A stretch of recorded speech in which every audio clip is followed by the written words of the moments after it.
বেহাৰবাৰী আউটপোষ্টৰ মুকুতা ব্যস্ত যোৰহাটত এখন ছুটি কাহিনী চিত্ৰৰ পৰিচালনাত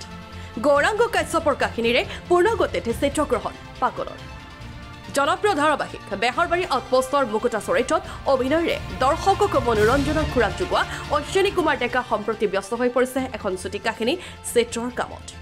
বাস্তৱ জীৱনত ঘটি থকা এটি সঁচা বিষয়বস্তুক সমল হিচাপে লৈ সংস্কৃতিবান কৰ্মী গৌৰাংগ কাশ্যপে লিখি উলিওৱা কাহিনীভাগক লৈ নিৰ্মাণ কৰি থকা হৈছে পাগলৰ ইতিমধ্যে সাংস্কৃতিক নকৰি যোৰহাটৰ বিভিন্ন মনোমোহা লোকেশ্যনত দিনে নিশাই পূৰ্ণগতিত চিত্ৰগ্ৰহণ চলি থকা কাহিনী চিত্ৰখন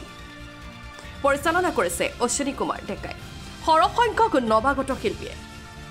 অভিনয় কৰা পাগলৰ এটি বিশেষ চৰিত্ৰত বেহাৰবাৰী আউটপোষ্টৰ মুকুতা খ্যাত অশ্বিনী কুমাৰ ডেকাও অভিনয় কৰিছে কাহিনী চিত্ৰনাট্যকাৰ গৌৰাংগ কাশ্যপে জনামতে অতি কম দিনৰ ভিতৰতেই দৰ্শকে উপভোগ কৰিব পাৰিব এই ছুটি কাহিনী চিত্ৰখন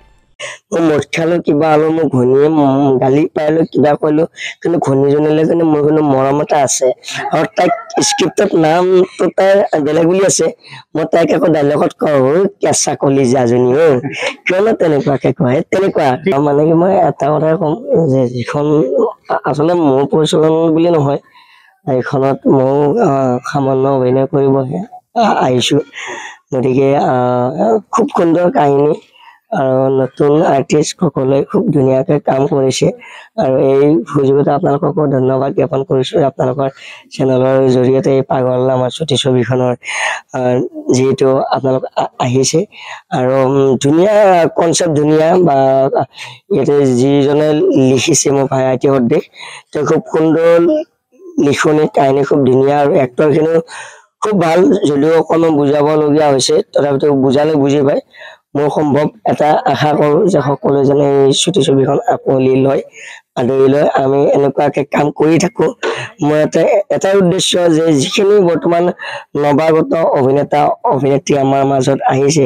আজিকালি কি হয় কোনো কাকো আগুৱাই নিবলৈ চেষ্টা নকৰে আমাৰ অসমীয়া জাতিটো এটা কেকুৰা বুলি ক'লেও ভুল নহয় মই আগুৱাই গৈছো মোৰ লগতে আৰু চাৰিজনক আগুৱাই নিব পাৰিলে মোৰো অকমান ভাল লাগে সেই মানে কি তেনেকুৱা ভাবি এনেকুৱা ধৰণৰ কিছুমান কাম হাতত লৈ ল'ৰা ছোৱালী বা বয়সস্থ বা যিকোনো ব্যক্তিসকলক লৈ এনেকুৱাকে আমি কাম কৰি সদায় আগবাঢ়ি যাব বিচাৰো আৰু এই ছুটি ছবিখন আমাৰ যিখন পাগল এইখনক সকলোৱে আদৰি ল'ব বুলি আশা কৰিছো ছুটি ছবিখন কম দিনৰ ভিতৰতে ৰাইজৰ মাজত মুক্তি লাভ কৰিব যেহেতু মুকুতাদাক সবে আদৰি লৈছে এইখন যেহেতু পাগল ছুটি ছবিত আপুনি যেহেতু অভিনয় কৰিব আপোনাক কেনে ৰূপত দৰ্শকে দেখা পাব পৰিচালক ৰূপেও হয় মানে কি এতিয়া কথাটো কেনেকুৱা আমাৰ গোটেইখিনি আছে বেহাৰবাৰী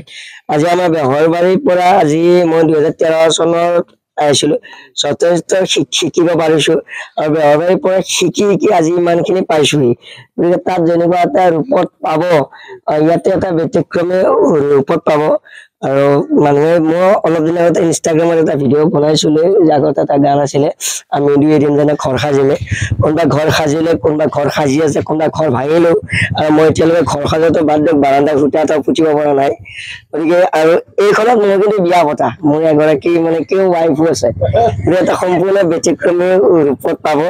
দেখা কৰক সমাজে এটা ভাল এটা মানে কি শ্বৰ্ট ফিল্ম এখন লাভ কৰিব বুলি আশা কৰিছো এটা সংলাপ যদি আপুনি মুহূৰ্তত নাটকৰ সংলাপ যদি কৈ দিয়ে এইখনৰ সংলাপ মানে কি বিশেষ সংলাপ নাই মোৰ কেৰেক্টাৰটো এটা খুব এটা ভাল কেৰেক্টাৰ এটা মডাই কেৰেক্টাৰ এটা গতিকে মোক কোৱা আৰু বোলে হেৰি মই মোৰখালো কিবা আলো মোক ঘনীয়ে গালি পাইলো কিবা কইলো কিন্তু ঘনীজনীলে কিন্তু মোৰ কোনো মৰম এটা আছে আৰু তাইক স্ক্ৰিপ্টত নামটো তাইৰ বেলেগ বুলি আছে মই তাইক আকৌ ডাইলগত কওঁ কেঁচা কলিজাজনী কিয়নো তেনেকুৱাকে কয় তেনেকুৱা গতিকে এতিয়া কবিকে নকওঁ চাই থাকিব আগন্তুক দিনত এই পাগলখন ৰাইজে আকোৱালি ল'ব বুলি আশা কৰিলো খুব ভাল পাব মোৰ ভাইটি এজনে যিটো পাগল কেৰেক্টাৰ কৰিছে খুব ধুনীয়া এক্টিং কৰিছে আৰু মোৰ ঘনী যিজনী কৰিছে বা যি সকলোৱে এক্ট্ৰেছ বা এক্টৰ সকলোৱে ভাল অভিনয় কৰিছে যোৰহাটৰ পৰা পুলক চুতীয়া ৰিপৰ্ট এন24 আছা।